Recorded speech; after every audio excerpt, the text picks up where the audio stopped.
Friends, today in the shop I'm going to show you my thickness sanders. I have a commercial model, but I actually enjoy my homemade model much better. I'll show you the commercial model but first. Okay, the commercial model is a Performix. It's a 16 by 32, meaning that it's 16 inches wide, but you can actually, because it's open on this end, you can actually turn a piece around and sand something as wide as 32 inches. It's a well-made machine. It works really well. You can see there's the big sanding roller in there, and it's got a dust collection system on it. So it's pretty good, but to be honest with you, you'd be surprised how it's not nearly as accurate as the homemade machine that I made. And the homemade machine is right over here in the shop. We'll come around. You can see it there on the pedestal. It's on the thickness sander here. Of course, it's all exposed, but I use it mostly for small pieces. I need a lot of small pieces on guitars and instruments, like the saddle that fits down inside the bridge. I can make it exactly the right thickness, or I can make the nut where the strings go over up at the peg head up there. I can make that exactly the right size. So I use it for lots of things like that. It's probably the tool that I actually use more than any other power tool in my shop. And it's basically homemade. I say homemade, I didn't actually make it. I had a friend make it in a machine shop.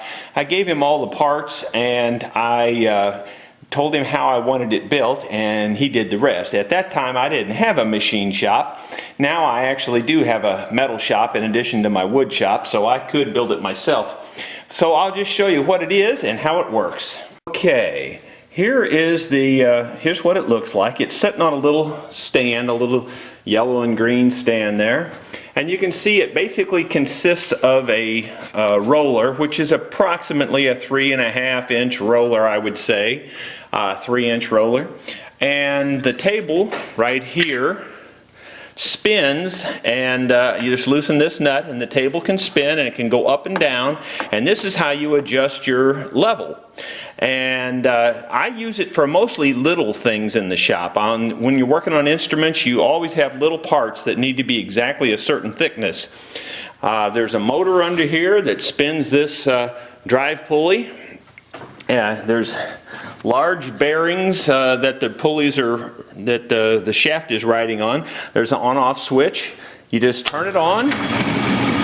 And of course the safety Nazis will say, you know, that belt should be protected and all that. And I've been running it this way for 25 years, and so far I haven't lost anything. I'm just careful around it. So what you do is it's turning against me so I can feed things in by hand, and you can see the dust coming off of that. And I just feed it through, and I'm holding the camera by hand here, so it's going to be a little more difficult than normal. Reach over like that and just pull it the rest of the way through.